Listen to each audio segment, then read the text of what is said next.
всички от Куско в Перу. Днешното видео ще бъде много интересно, но пък и доста по-различно от всички видеа, които сме качвали до сега в нашия YouTube канал. Ако ви е харесало това видео, ще се радвам да оставите едно палче нагоре и да се абонирате за нашия YouTube канал за повече видеа от нашето пътуване из Перу и околосветското ни пътешествие през 2022 година.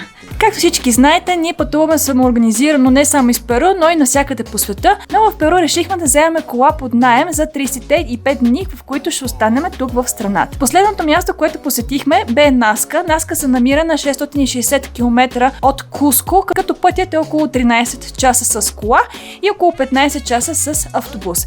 Ние решихме тези 13 часа да ги разделим в 2 дни пътуване, тъй като са си доста километри, а и да пътуваш из Андите не е най-лесното нещо на света, тъй като пътищата са изпълнени с завои и човек трябва все пак да кара на много висока надморска височина.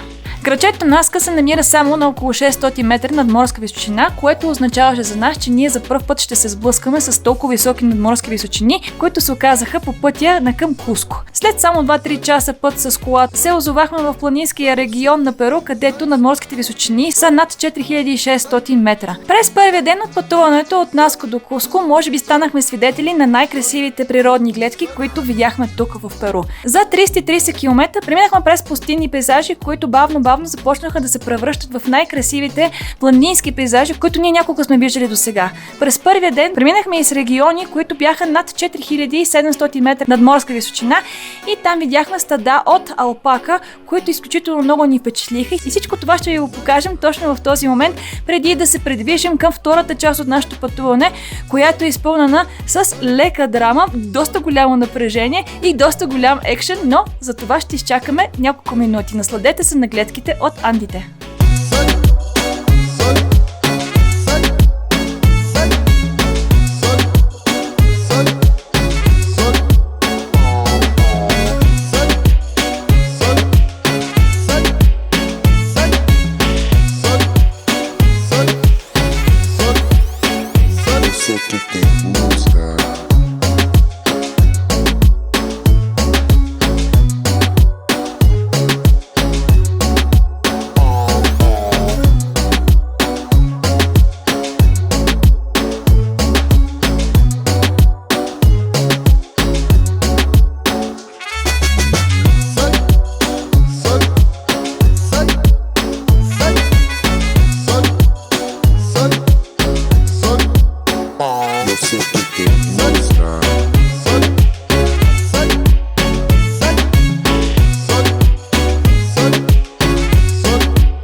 Yo sé que te gusta.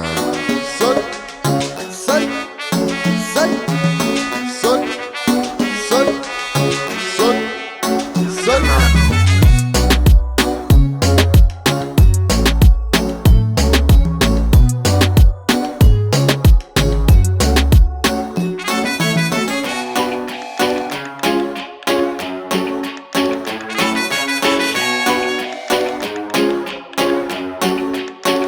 Yo sé que te gusta.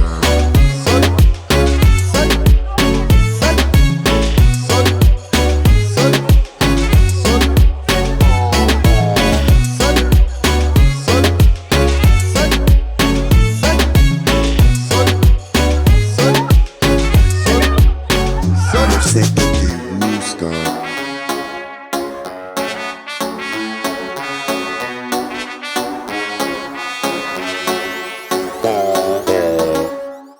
Преди да тръгна към Перу, бяхме чули за напечената политическа ситуация в момента, която е в страната, тъй като има изключително много протести, които са навсякъде, а не само в столицата им Лима, но не сме предполагали, че ще попаднем на една от тези огромни стачки. И така, рано на втория ден, когато станахме в 5:30 сутринта и само след 40 минутен път, попадахме в задръстване, като ние си помислихме, че станала някаква катастрофа, но след половин час разбрахме, че сме попаднали по средата на един от протестите в Перу. Този протест, на който ние попаднахме, попаднахме, беше протеста на самите фермери, които са от районът на Андите, и те протестираха за покачване на техните заплати с 10% и изискваха от самото правителство да направят аграрен реформ, с който да им обещаят по-големи заплати за в бъдеще. Но, както можете да си представите, протестите и стачките тук в Перу изглеждат по много по-различен начин от тези, които ние познаваме в Европа, тъй като хората не отиват до самата столица, ами протестират там, където живеят. Това, което се случи, е, че след около час и половина дойдоха някъде около 20-30-40 полицаи, наистина много голям брой на полицаи, който нас ни изненада, и те започнаха да водят мирни преговори с населението, което в този момент палеха гуми на камиони по средата на пътя, за да могат да спрат цялото движение към Куско и към Наск. Тези мирни разговори не помогнаха за абсолютно нищо и полицаите решиха да започнат да гонят хората с сълзотворен газ, но и това не помогна, тъй като повечето от тях се скриха в гората, която се намираше над самата улица, и тези хора започнаха да замерят колите и полицаите с камъни. След около 3 часа от нашата страна се бяха събрали изключително много коли, както и рейсове, пълни с просто нормални пътуващи си. Ние имахме голям късмет, тъй като се бяхме заредили с вода и с храна на предишния ден, тъй като знаехме, че ще пътуваме около 13 часа, което си е доста голям път. Но това, което не знаехме, че от тези 13 часа всъщност ще се окажат 22 часа благодарение на този протест, на който попаднахме по средата на Андите.